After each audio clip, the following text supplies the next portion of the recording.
Amém. Vamos fazer uma breve oração para falarmos a palavra de Deus. Querido Deus e eterno Pai, nós te damos graças por essa oportunidade. Louvamos o teu nome por estarmos em tua casa, tributamos ao Senhor a gratidão de nosso coração e pedimos ao Senhor, meu Deus, que mantenha o céu aberto sobre nós, revelando-nos os mistérios da tua palavra, por bondade e graça, usando minha vida além dos meus limites e falando com o teu povo, com a tua igreja, segundo o teu querer, sendo tudo para a tua glória e para o teu louvor, a fim de que ao sairmos daqui, Senhor, tenhamos sido edificados pela tua palavra e estejamos agradecidos pela ação bendita e gloriosa do Espírito do Senhor em nosso meio. A ti, Senhor, toda a honra, toda a glória, todo louvor e toda adoração. Nós assim oramos, te pedindo e agradecendo em nome de Jesus. Amém. Deus abençoe, queridos. Os irmãos podem tomar os assentos, por favor. Meus queridos irmãos, quero dar graças a Deus por ter nesta noite novamente a oportunidade de estar na igreja juntamente com todos os irmãos para mais um culto de louvor a Deus e também de meditação na palavra do Senhor, nosso tradicional culto de doutrina ou de estudo da Bíblia, da palavra do Senhor nosso Deus. Me encontro agradecido a Deus, pois sei que Ele está em nosso meio, e também o louvo nesta noite pela vida de todos os nossos irmãos que vieram, que estão presentes, que se esforçaram para estarem aqui. Que Deus em Cristo continue abençoando os irmãos. Esperança de minha alma é que o Senhor mais uma vez fale aos nossos corações e ao sairmos daqui estejamos agradecidos a Deus por termos ouvido uma vez mais a sua voz, a sua bendita palavra. Deus seja louvado. Meus queridos, quero pedir aos irmãos, por gentileza, que continuem me dando atenção, estejam em silêncio, a fim de percebermos a palavra do Senhor. Mas não deixe de glorificar a Deus à medida que você sentir no seu coração. Isto é com você e Deus. Todavia, preciso da sua atenção. Nós vamos voltar ao que estamos falando com os irmãos e lembrando a todos que estamos falando sobre a oração. Os irmãos devem lembrar. Quem nos acompanha há mais tempo sabe o porquê que estamos lendo os versículos finais do Sermão do Monte. Chegamos ao ponto que falamos com os irmãos que para alcançarmos ou para vivermos o reino de Deus em toda a sua intensidade, como ele é, não estarmos aquém do reino de Deus, nós precisamos corresponder com a vontade do Senhor nosso Deus, viver seus ensinamentos. E no aspecto da oração, nós precisamos nos esforçar. Os irmãos estão recordados. Já discorremos algumas coisas sobre a questão da oração e chegamos ao ponto de falarmos com os irmãos que existem coisas que podem tornar a nossa oração ineficaz. Ela poderá não atingir o que nós esperamos que ela venha atingir se não cuidarmos de certas coisas. Nesse aspecto, estamos falando com os irmãos sobre a questão do pecado não confessado. Eu gostaria de lembrar os irmãos que não estamos falando dos pecados confessados. Nós estamos falando do pecado não confessado, que se torna um impedimento no nosso relacionamento, na nossa comunhão com o Senhor nosso Deus. Se porventura algum de nós infelizmente, lamentavelmente, viermos pecar contra o Senhor nosso Deus, nós sabemos qual é o caminho que deve ser tomado por todos nós. A Bíblia nos ensina. Todavia, meus irmãos, o pecado não confessado, ele nos levará a termos a nossa comunhão interrompida com o Senhor nosso Deus. Ela não será a mesma. Não que o Senhor nosso Deus tenha mudado, não que ele tenha se tornado insensível e indisposto, mas há, portanto, uma interferência nesse relacionamento, e Deus, através de Isaías, para nós no Velho Testamento, nos mostra isto no capítulo 59 do seu livro, versículo 1 e 2. Já discorremos isto com os irmãos. Mas querendo falar com os irmãos sobre a questão da oração, e falando, portanto, sobre a questão do pecado, nós chegamos ao segundo livro de Crônicas, capítulo 7, os versículos 14, os irmãos 14, 15 e 16. Os irmãos devem lembrar com certeza do que lá está escrito. Se me bem parece, eu estava atendendo algumas pessoas no sábado à noite, mas eu ouvi pelo menos algumas coisas. O pregador, o evangelista Gladstone, pregou exatamente sobre esta passagem. E nós chegamos aqui em 2 de Crônicas, capítulo 7, os versículos 14, 15 e 16, mas ficando tão somente a princípio com 14, onde Deus está dizendo o seguinte: e se o meu povo, que se chama pelo meu nome, se humilhar e orar e buscar a minha face e se converter dos seus maus caminhos, então eu ouvirei dos céus e perdoarei os seus pecados e sararei a sua terra. Irmãos, a princípio fique aí, deixa só lembrar os irmãos que eu disse aos irmãos que esta oração, conhecida como a oração de Salomão, para ter a aprovação de Deus para o que ele fizera, esta oração de Salomão, ela é uma oração condicional. E a resposta de Deus vem no mesmo parâmetro.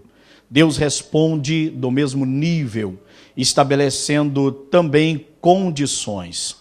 É exatamente por isto que Deus está dizendo: e se o meu povo, que se chama pelo meu nome, se humilhar e orar e buscar a minha face e converter dos seus maus caminhos, então eu ouvirei dos céus, perdoarei os seus pecados e sararei a sua terra. Nós vamos, nesta noite, dar continuidade ao que falamos na semana passada, que os irmãos devem recordar que a Bíblia, no contexto da oração de Salomão, é apresentado por pelo menos 7 coisas que poderiam acontecer na trajetória de Israel. E Salomão, nesse período, lembra os irmãos que ele não está falando do momento presente, mas ele está apresentando dias futuros, dias que viriam, que o povo, por certo, pecariam contra Deus, transgrediriam a palavra do Senhor e acabariam por andarem distantes de Deus. Salomão, portanto, está mostrando, no seu entendimento, uma das razões para a existência, para a edificação ou para a construção daquele templo que é conhecido como Templo de Salomão. Salomão está dizendo: quando eles então pecarem contra ti, mas aqui nesta casa eles orarem ao Senhor, então ouve dos céus. Por isto, a casa de Deus é conhecida como casa de oração. Logo, meus queridos e amados irmãos, nós já falamos sobre isso na semana passada, eu queria voltar agora para Deuteronômio. Os irmãos que me acompanham há mais tempo terão mais facilidade para compreender. Observando, portanto, esta expressão, ou porquê que Deus está dizendo: e se o meu povo, que se chama pelo meu nome. Eu queria que os irmãos lembrassem que Deus não está falando, já pincelei isto aqui, usando esta expressão, e se o meu povo, que se chama pelo meu nome, Deus não está falando isto por acaso, isto tem um porquê. Deus estava trazendo à mente do povo dele que este povo realmente é povo de Deus. Algo que nós não podemos esquecer de forma nenhuma, que nós somos a igreja do Senhor Jesus nos nossos dias. Ou seja, irmãos, nós precisamos mentalizar isto, conceber esta verdade, precisamos guardar esta verdade. Nós somos parte da igreja de Deus. A igreja possui um dono, a igreja possui um Senhor, e este é o Senhor Jesus que morreu por nós.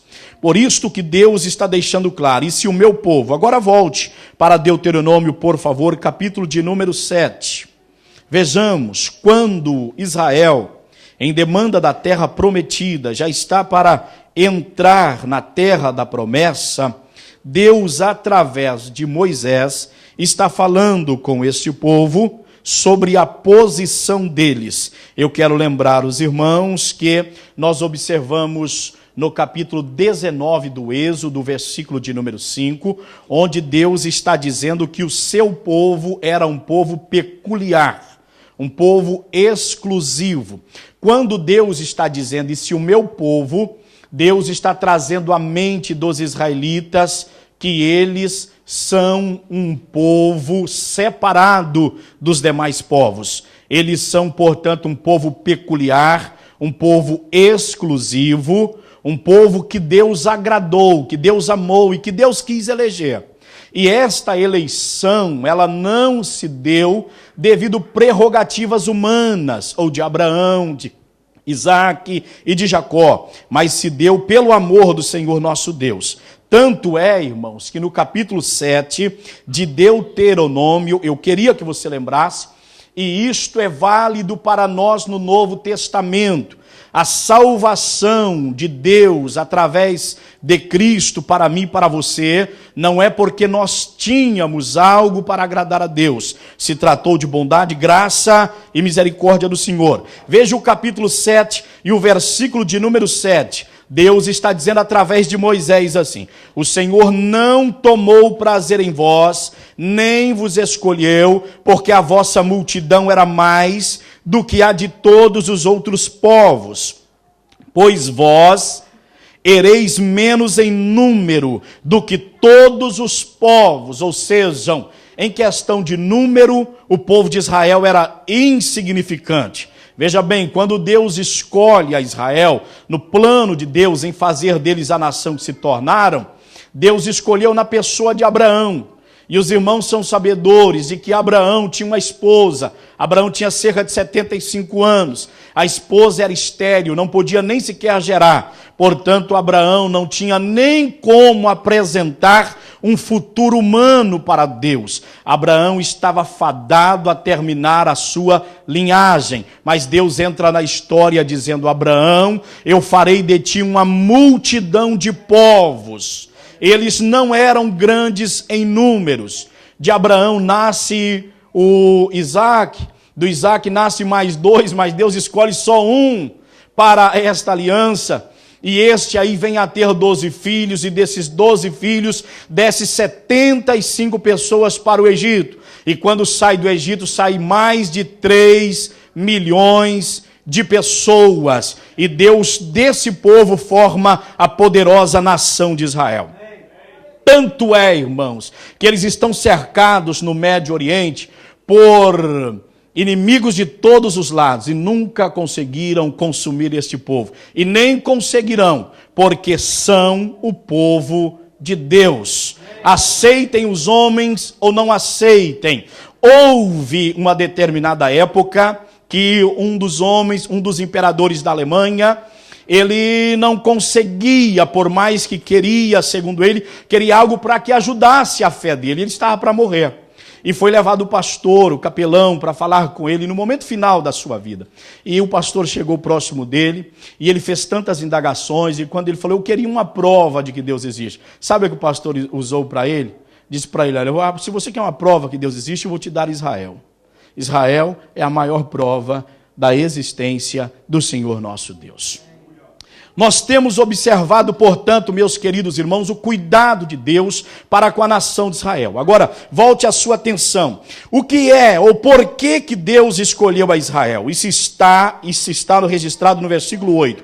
A Bíblia está dizendo assim, mas porque o Senhor vos amava, e para guardar o juramento que jurara a vossos pais, o Senhor vos tirou com mão forte e vos resgatou da casa da servidão, da casa de Faraó, rei do Egito. Logo eu quero que os irmãos transfiram isto para a nossa vida espiritual, transfira para os nossos dias. A Bíblia diz no capítulo 2, versículo de número 8 de Efésios, pela graça sois salvos por meio da fé. Isto não vem de vós, é dom de Deus. Não vem de obras para que ninguém se glorie. Tudo isto se deu pela graça, pela bondade, pela misericórdia do Senhor nosso Deus. A graça, ela é a fonte da nossa justificação e a fé é o meio da nossa justificação. Seja Deus louvado para sempre.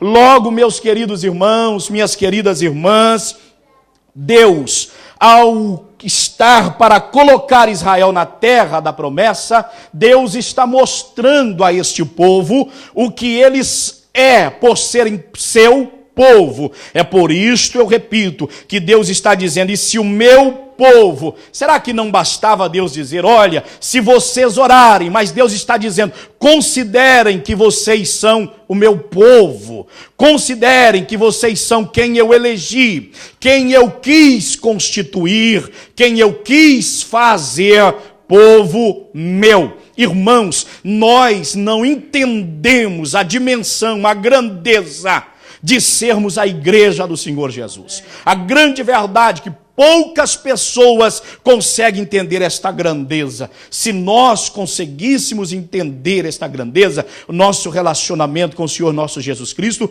era um pouquinho melhor. E vou dizer aos irmãos, tinha um nível mais alto. Bendito seja para sempre o Senhor. Então Deus traz a memória deles. Mas eu quero mostrar aos irmãos, a nível de lembrança, já falamos na semana passada, capítulo 7 e o versículo 6. A Bíblia está dizendo aí, olha, a questão de sermos povo de Deus, olha bem, a que nível nós somos colocados. Veja a Bíblia dizendo, porque povo santo és ao Senhor teu Deus.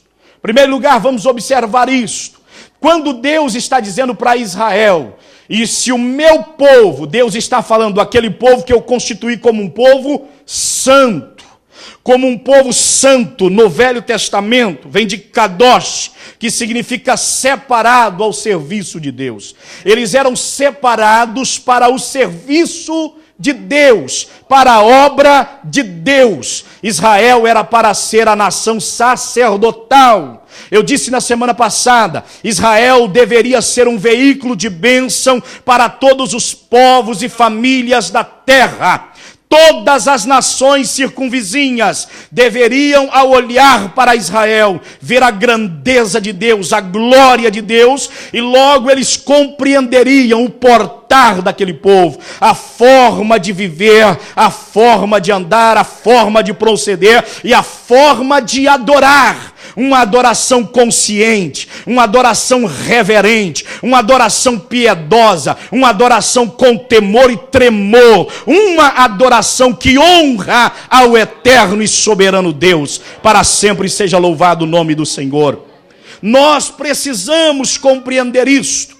O fato de sermos constituídos como povo de Deus significa dizer que nós somos colocados na balança da santidade. Nós somos colocados nesta senda ou neste caminho, no caminho da santidade. Deus nos coloca lá em Cristo Jesus, nosso Senhor e Salvador. Aqui Deus está dizendo, povo santo és ao Senhor, seu Deus, separado dos demais povos. Eu gostaria de rapidamente lembrar os irmãos, não se trata de querer aparecer, de querer ser melhor, se trata, meus queridos e amados irmãos, da constituição de Deus para as nossas vidas. Deus nos fez assim para a glória do seu nome, que é sobre todo nome.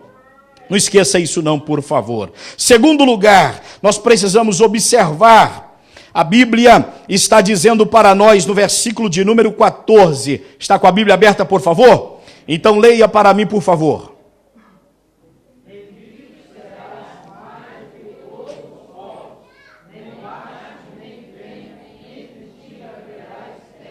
Muito bem, irmãos, fique com a sua Bíblia aberta aí, por favor. Versículo 14. A Bíblia nos apresenta, está dizendo que a questão, o fato de Israel ser povo de Deus, fazia deste povo um povo bendito, um povo bem-aventurado, um povo feliz. Olhe para cá. Se nós fôssemos olhar tudo que a Bíblia quer nos mostrar através desta expressão, povo bendito, povo feliz, povo próspero, povo bem-sucedido, E isto, meus queridos irmãos, deve valer para mim e para você a nível de confiarmos no nosso Deus.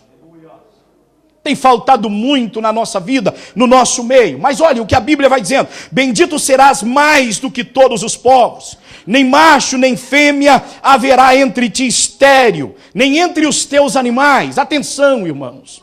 Os irmãos já observaram como que as pessoas estão andando perdidas em nossos dias, nesse quesito, nesse aspecto? O homem, ele está vivendo, e eu estou falando do homem dentro da igreja, olhe para cá, por favor. Ele está vivendo em busca destas coisas, quando estas coisas, elas estarão presentes no nosso cotidiano, se de fato formos povo de Deus. Deus está dizendo aqui: bendito serás, um povo bendito, um povo feliz, um povo próspero. Isto se dará pelo fato de Deus ser o nosso Senhor. Por que tantas campanhas nos nossos dias para as pessoas prosperarem? Você já passou por isso? Você já colocou água em cima do rádio? Você já comprou alguma toalha ungida? Você já chupou alguma bala ungida? Você já levou lá para sua casa um vidro de azeite assim para passar nas vergas da sua casa, para ungir o seu carro, ungir o seu porco e o seu cachorro? Isso é a maior brincadeira que existe no meio do povo de Deus. Olhe para cá. O fato de sermos povo de Deus, a Bíblia diz que nós descansaremos à sombra do Onipotente. A Bíblia diz: nenhum mal te sucederá, nenhuma praga chegará à sua tenda. Sabe o que a Bíblia diz? 1000 cairá ao teu lado, 10.000 à tua direita, mas tu não serás atingido. Deus não está dizendo que Ele vai tirar os problemas, mas Deus está garantindo a nossa segurança. Sabe o que o salmista está dizendo no Salmo de número 23? Sabe o que ele está dizendo? Ainda que eu ande pelo vale da sombra da morte, não temerei mal algum, porque tu estás comigo. Ser povo de Deus é ter a presença bendita, gloriosa do eterno Deus conosco. Você acha mesmo que uma bala ungida pode livrar você de alguma coisa? Livrará a mão do Deus eterno, do Deus poderoso, daquele que constituiu a nossa vida. Lamentavelmente os homens estão andando perdidos, desorientados, não observam o que diz a Bíblia. Deus está dizendo para Israel: bendito serás mais do que todos os outros povos. Deus está dizendo uma coisa muito significativa para mim, para você, para nós que ouvimos a palavra do Senhor nesta noite. Não há razão nenhuma para olharmos para o ímpio e ficarmos como que embasbacado com a sua prosperidade. Não há razão nenhuma para invejarmos de alguém. Não há razão nenhuma para olharmos para aqueles que parecem estar crescendo da noite para o dia. Não há razão para isto. A Bíblia está dizendo: bendito serás. Se somos povo de Deus, a bênção do Senhor, ela está sobre a nossa vida. A grande verdade, meus queridos e amados irmãos, isso não é uma questão de triunfalismo. Isso é uma questão de nós voltarmos para a posição de sermos povo de Deus. Deus tanto sabe que Ele está dizendo: e se o meu povo, esse se diz muito para nós, porque chama-nos para uma posição. E se o meu povo, e se a minha igreja entrar na minha presença, e se a minha igreja tiver propósito na minha presença, e se a minha igreja se unir na minha presença, e se a minha igreja voltar-se para mim. Você está entendendo isto, meu irmão? Você está entendendo isto, minha irmã? Deus está dizendo para Israel: bendito serás mais do que todos os povos, nem macho nem fêmea haverá entre ti estéril, nem entre os teus animais. Deus está dizendo: eu cuidarei da mulher, eu cuidarei do homem, e eu cuidarei do gado, eu cuidarei do bezerro, eu cuidarei da vaca, eu vou cuidar de todos os animais. A bênção do Senhor, ela se estende. É triste o quadro de nós vermos pessoas que andam desesperadas, arrancando o cabelo da cabeça em busca destas coisas, quando na verdade a Bíblia está dizendo para nós que se somos povo de Deus, a bênção do Senhor está sobre as nossas vidas. Onde quer que nós estivermos, estando dentro ou no centro da vontade do Senhor nosso Deus, a bênção do Senhor nosso Deus estará sobre a nossa vida. Mais um pouquinho, as horas vai, vamos correr mais para frente. Eu quero que você não perca de vista: povo peculiar, povo santo, povo bendito. Deus está trazendo à memória: vocês são um povo exclusivo, vocês são um povo santo, vocês são um povo bendito, um povo feliz, mais do que todos os demais. Veja agora o versículo de número 16. Leiam, por favor.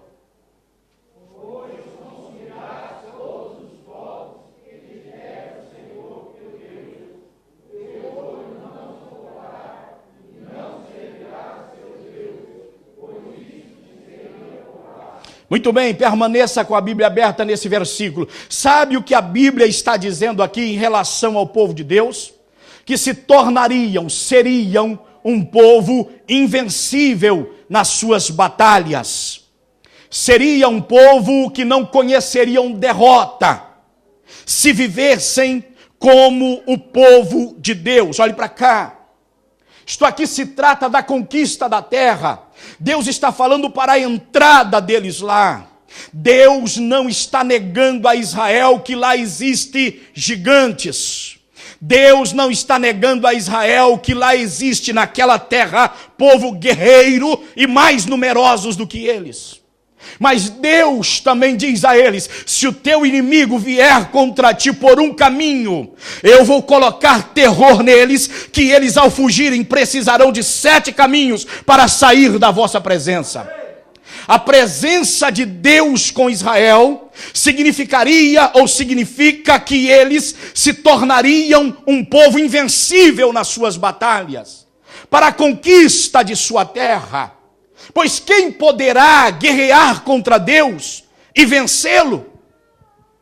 Israel teria a bênção de Deus, teria o favor de Deus. Israel teria o cuidado de Deus em suas batalhas. Eles poderiam ir para a batalha com toda a confiança, na certeza: nós estamos indo e voltaremos. Nós iremos e venceremos. Deus, depois de estar o povo de Israel lá dentro, Deus deu a eles tantas coisas e mostrou-lhes que de fato era Ele quem guerreava por eles. Deus fez com que inimigos, só ao perceber o agir de Deus por sobre as árvores, perdessem como que a cabeça e saíssem correndo de diante de Israel. Isto para nós tem um significado muito grande.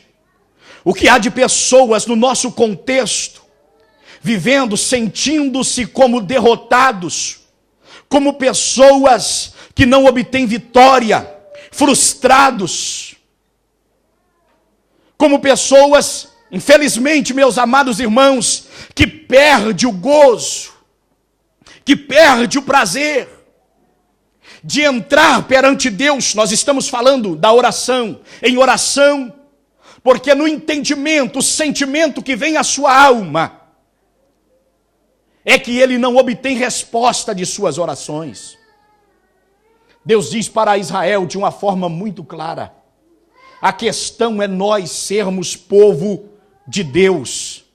A questão é nós estarmos nesta posição. Deus está dizendo: pois consumirás todos os povos que te der o Senhor teu Deus. O teu olho não deverá poupá-los, e não servirá a seus deuses, pois isto te seria por laço. Mas preste atenção no que Deus está dizendo: todos os povos que Deus entregou em suas mãos, vocês os vencerão. Deus estava constituindo a Israel, repito, como uma nação invencível, e foram, sempre que guerrearam com a bênção do Senhor nosso Deus. Sempre que estiveram numa batalha, batalhando como povo de Deus, a mão de Deus sempre lhes deu vitória. Logo à frente, após a morte de Josué, após a morte, de Moisés, Josué está preocupado com a conquista de Jericó. E a Bíblia diz que o capitão do exército do Senhor, um ser angelical, ele se apresenta a Josué, e Josué lhe dirige uma interrogação: és tu dos nossos ou não? E ele diz: eu sou o capitão do exército do Senhor. Por que que aquele ser extraordinário estava ali? Estava ali para conceder a vitória para Israel, na pessoa de Josué. Na batalha do povo de Deus, em nossas batalhas, nós não batalhamos sós. Nós não estamos sós. Eu repito, a questão é nós continuarmos servindo a Deus como seu povo. Povo guerreiro. Povo que não teme diante das batalhas, diante das adversidades. Irmãos, sempre tenho dito isto à igreja que pastoreio, aqui principalmente: não desafie o adversário, mas confie no poder do seu Deus. Não ignore os ardis do diabo, mas seja consciente do poder absoluto do Deus a quem nós servimos. Entre na presença dele, sabendo que ele é, sabendo que ele pode. As nossas batalhas serão vencidas se somos povo de Deus. Se somos o povo do Senhor sobre essa terra, a nossa vitória é certa, como nesta noite nós estamos aqui. Olhe para cá, jamais triunfalismo, os irmãos bem me conhecem, mas não negando a eficácia da palavra. Preste-me atenção, Deus tem plano, Deus tem tempo marcado para fazer o que lhe apraz. Porém, meus amados e queridos irmãos, nós, Igreja do Senhor, não é um povo derrotado. Igreja do Senhor nunca foi um povo derrotado, não é um povinho qualquer. A Igreja do Senhor é um exército sobre a terra, é um povo batalhador, é um povo vencedor, é um povo que pode dizer: posso todas as coisas nele que me fortalece. Porque em nossas batalhas a gente não vai só. Olhe para cá, por favor. Eu queria que entendêssemos que se agirmos como povo de Deus, se o ímpio lá fora consegue, pela graça do Deus eterno, você também. Só que, lamentavelmente, parece que nós não estamos preparados para essas coisas. E nós precisamos preparar o nosso povo, porque nós vivemos nesta época da velocidade. Nós precisamos entender, meus queridos irmãos, que estamos numa época moderna. Isso não nos leva a sermos mundanos, mas isso nos leva, meus queridos irmãos, a termos o equilíbrio para vivermos esta época preparados para fazermos o que Deus quer que nós façamos. Esta palavra, ela é para mim em primeiro lugar e também para ti. Quantos de nós que estávamos cheios de ousadia, de sonho, quantos de nós que estávamos cheios de projeto, vamos fazer isto, nós estamos em plena Europa, a velocidade é extrema, absoluta, os dias vão, e a grande verdade que nós estamos percebendo é que se não prepararmos mais, não lograremos êxito como precisamos lograr. Cadê essa força da igreja? Cadê esse dinamismo da igreja? Quantas pessoas que verberaram, que falaram, que estiveram entre nós e que manifestaram isto, mas que chegaram a dizer em púlpitos que eu não preciso mencionar: eu percebi que as coisas não é bem assim, eu não vejo conversão de ninguém, acho que isso não vai dar em nada. Quantas pessoas que estão se sentindo derrotados, quantas pessoas que se entregaram a fracasso, quando o povo de Deus, se é povo de Deus, é invencível. É para ser invencível nos estudos, é para ser invencível no trabalho. Deus pode prosperar lá, Deus pode fazer você crescer lá. O que é que Deus tem no seu plano para esta geração, nossos filhos que estão vindo? Onde é que Deus os colocará nesta sociedade? Quais serão os lugares que eles vão alcançar? Você está me entendendo, meu irmão? Você está me entendendo, minha irmã? Nós não estamos aqui por acaso. Nós estamos aqui para, em nome do Deus eterno, fazermos uma obra que marque esse lugar. Para que saibam que por aqui passou pessoas que servem ao Senhor e que de fato é povo de Deus. Deus espera que nós tenhamos posição ou disposição para a batalha. Quando convocava-se o israelita, vamos para a batalha, vamos, Deus vela por nós. Vamos orar nesta noite, vamos, porque Deus nos ouvirá.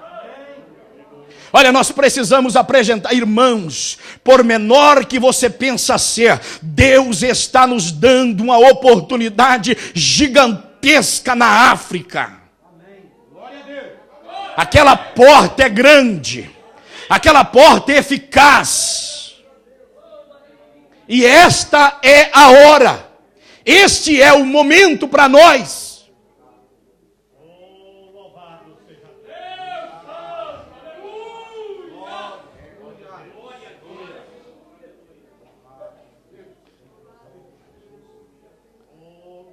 Eu vou repetir: o povo de Deus, eles tinham disposição para todas estas batalhas. Quando era convocado, vamos porque Deus guerreia por nós. Vamos porque Deus estará entre nós. Vamos porque a glória de Deus repousará sobre as nossas vidas. Então, quando convoca-se a igreja, irmãos, vamos entrar por este caminho. Vamos porque nós temos um Deus no céu que vela por nós. Vamos porque a gente sabe que o céu está aberto sobre nossas vidas. Vamos sim, porque a gente sabe que as nossas orações não ficarão sem respostas. Deus nos ouvirá. Povo de Deus, crianças, congregue os que mamam. Chegue até o ancião, ao mais avançado, mas todos na obra. Todos no mesmo espírito, sem nenhuma facção, sem nenhuma raiz maligna no nosso meio. Todos batalhando.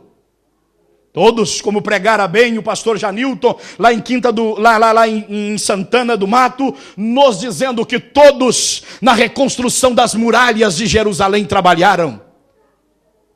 Tiveram ferramentas nas suas mãos, tiveram colheres de pedreiro nas mãos, tiveram espadas em suas mãos, todos carregadores de pedra, arrancadores de montulho, de lixo, promovendo limpeza. Mas fazendo. E os inimigos do lado de fora dizendo: esse povinho aí, esse murozinho que eles estão fazendo, e com esse projeto de construir toda esta muralha, em poucos dias vai ficar brechas e as raposas do deserto entrará por essas brechas. E Neemias está dizendo, é o que ele diz: e eu orei ao Senhor, apresentei o escárnio desse povo, apresentei a afronta desse povo.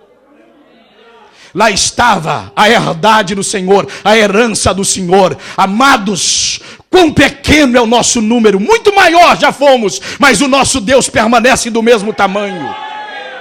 Está presente aqui, a glória dele é real, o céu está aberto. Aleluia. Nós precisamos dos tiradores de lixo, precisamos dos que trabalham com a sua colher de pedreiro, precisamos dos da espada, nós precisamos dos trombeteiros, nós precisamos dos homens, das mulheres, das crianças, dos adolescentes, todos na obra. Aleluia. Seja Deus louvado para todos sempre, glórias ao santo nome do Senhor. Menearam a cabeça, criticaram, mas 52 dias depois, a Bíblia diz que as muralhas estão reerguidas, e o povo de Deus adora ao Senhor e agradece porque as muralhas foram colocadas no lugar. Enquanto meneiam a cabeça, enquanto dizem que não vamos fazer, a obra está sendo feita. O caminho está sendo aberto e Deus está sendo glorificado. Para sempre seja adorado o maravilhoso nome do Senhor, que vive e que reina para todos sempre. Glórias a Deus, bendito é o Senhor. Pois bem, irmãos, deixa eu fazer a última observação agora em Deuteronômio capítulo 9, versículo de número 29, por favor. Os irmãos leiam para mim, por favor. Deuteronômio capítulo 9, versículo de número 29.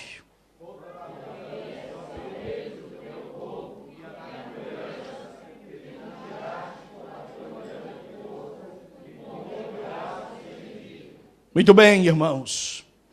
Eu queria que você observasse que esta palavra é a palavra de Moisés. É Moisés dizendo, falando para o Senhor: todavia, são eles o teu povo. Bom, olhe para cá, por favor. Moisés ter o entendimento de que eles é povo de Deus é uma coisa. Agora, eles, o povo, ter entendimento de que são povo de Deus é outra coisa. Olhe para cá. Não bastará, não será o suficiente algumas pessoas terem entendimento de que somos povo de Deus. É preciso que todos nós saibamos que somos povo de Deus. Claro que na cabeça de Moisés isso estava.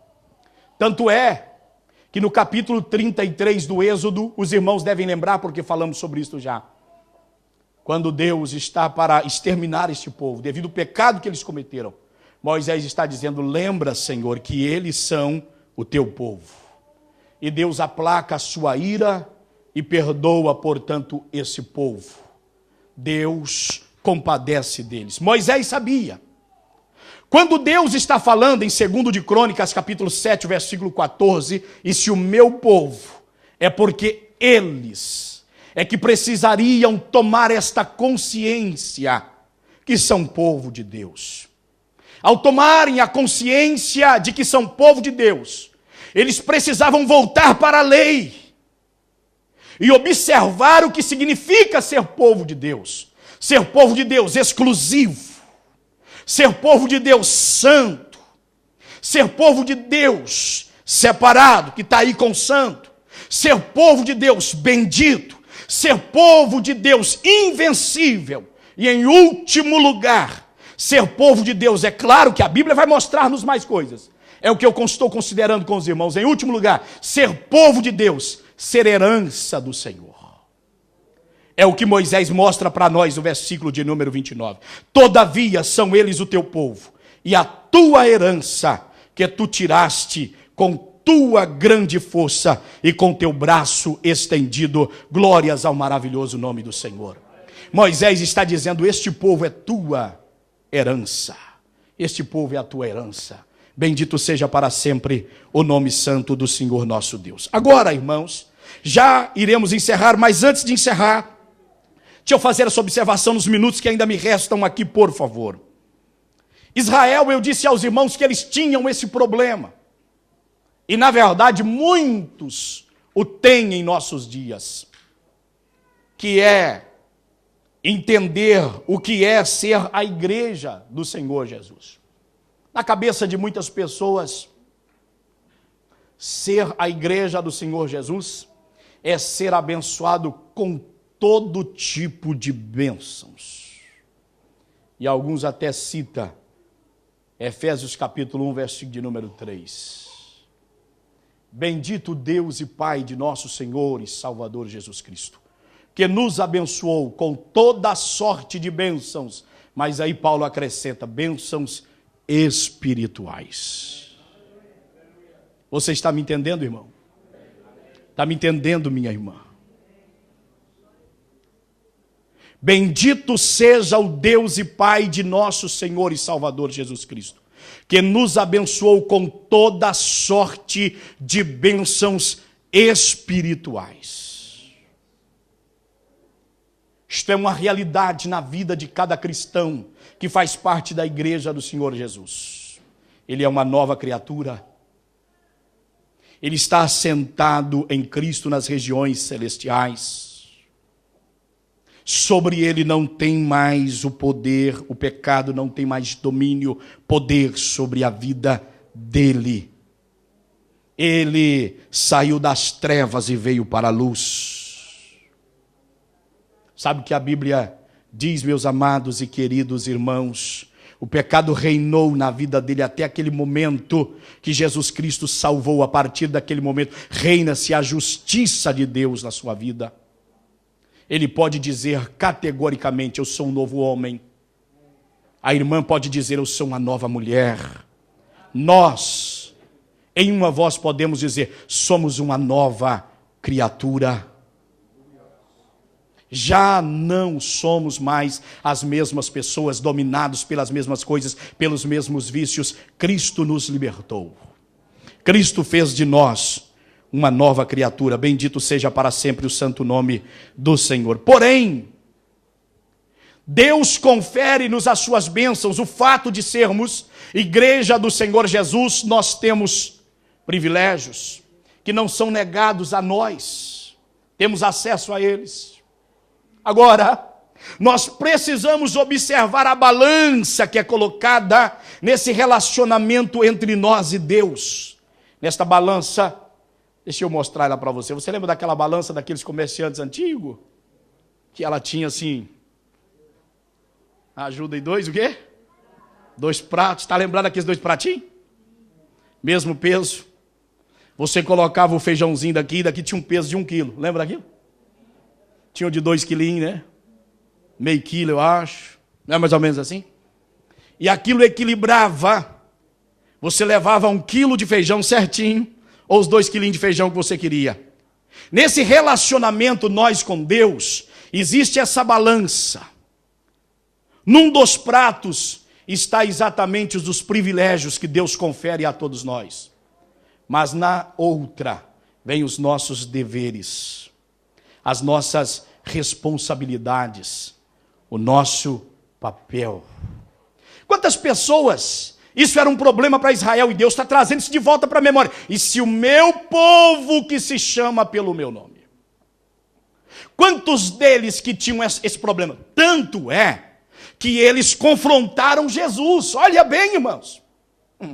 Olha onde é que eles estão indo. Disseram assim: nós temos por pai Abraão. Falaram para a gente: está pensando que somos o quê? Nosso pai Abraão.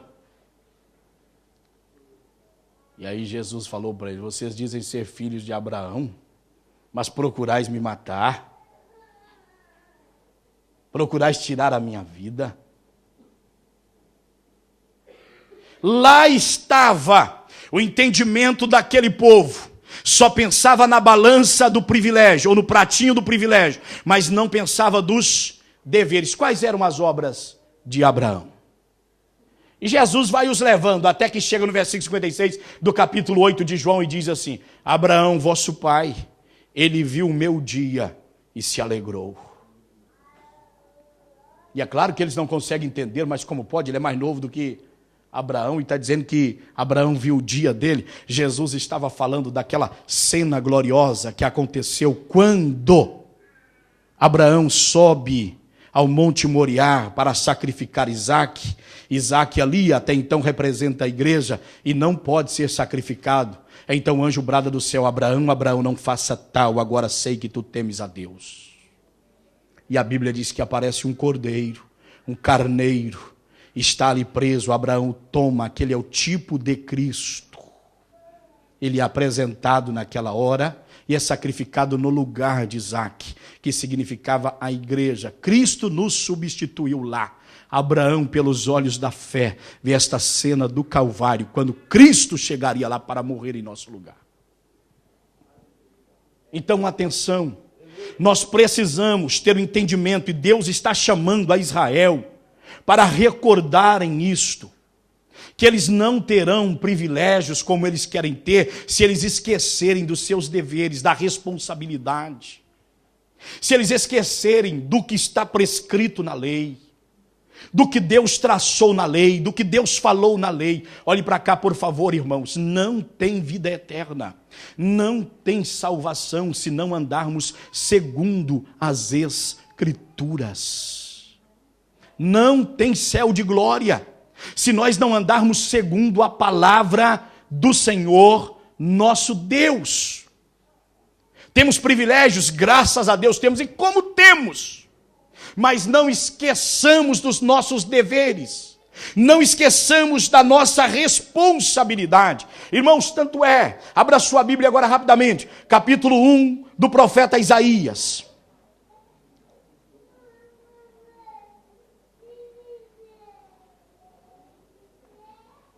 Encontraram aí? Glória a Deus. Isaías capítulo 1, versículo de número 3, por favor. Leem, por favor, todos juntos.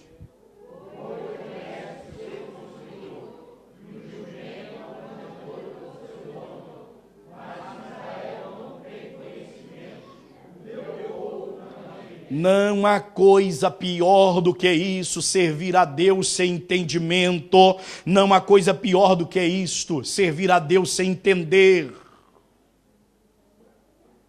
Quem serve a Deus sem entendimento, sem entender, vai acabar por estribar. Olhe para cá. Quantas pessoas que fazem coisas que não devem fazer e ele não quer nem saber o que a Bíblia vai falar sobre isso. Ele não interessa. Olhe para cá, irmãos, por favor, pelo amor de Deus. Nós estamos falando da questão do pecado não confessado. Nós estamos falando disso que atrapalha. Olhe para cá, por favor. Quantas pessoas, se isso não serve para cá, de repente vai se vir na internet, aí tem muita gente nos ouvindo. Então olhe para cá, mas vamos guardar isso no nosso coração. Quantas pessoas que não perdem de vista a bondade de Deus, mas ele esquece a santidade de Deus. Ele esquece a justiça divina. Mas ele não esquece amor de Deus. Irmão, essa é a palavra mais infundada do ateísmo, ou seja, é a colocação, a argumentação mais infundada do ateísmo. Se vocês dizem que Deus existe, querem dizer que existe porque é tanta miséria sobre a terra, porque é tanta maldade. Pastor Luciano nos ensinou outro dia aqui na escola dominical. Lembra daquilo que ele leu, que estava lá só para os professores, do que Deus mostra para a humanidade, está revelado no Sermão do Monte. Se o homem agisse daquela forma, toda a terra viveria melhor. Nós nos tornamos responsáveis. O ser humano não quer saber de ninguém, irmãos. É por isto que a Bíblia nos coloca na contramão. A Bíblia nos ensina a amar até quem nos odeia. Não é assim que a Bíblia nos ensina? A Bíblia nos coloca na contramão. A Bíblia nos ensina a estendermos as mãos para o necessitado, ainda que não o conheçamos. Alguém aqui já viu aquele testemunho daquele ex-padre, por nome... fugiu agora a memória, o nome dele. Mas ele era lá do lado do Paraná, que converteu. E ele contando que enfermo já para morrer... Naquela situação, quando ele chegou a Apucarana, no estado do Paraná, e ele desce do ônibus, e ele avista, precisava de um lugar para dormir, era franciscano, e por ser franciscano, sabe que a ordem franciscana não carrega dinheiro, não possui dinheiro. Logo, então, ele chega àquela pensão, e ele quer alugar um quarto. E qual querer alugar o quarto? O moço diz para ele, olha, é tanto. Ele falou, meu filho, eu sou da ordem franciscana. E ele tinha uma doença, estava para morrer. Meu filho, eu sou da ordem franciscana. Você sabe que eu não tenho dinheiro, o entendimento dele é, eu sou padre, da ordem franciscana, tem que me dar pouso. Aí o moço falou, mas vai ficar difícil. O moço queria lá saber quem que era. Mas a mãe daquele moço chegou no momento, e a mãe era crente da Assembleia de Deus. E ela olhou, e olha quem está lá, é um vigário, é um padre da ordem franciscana. E ela olhou e falou, meu filho, a Bíblia nos ensina a fazer bem e não olhar a quem. Dá o pouso para o moço. Deram-lhe o pouso, sabe o que ela fez? Orou por ele e falou, eu não posso comer, quando eu vou comer não desce aqui, ó, problema na garganta, um câncer matando. Ela falou, você vai comer e não vai doer. Orou, comeu, não doeu. Sabe o que aconteceu? Entregou a sua vida para Jesus.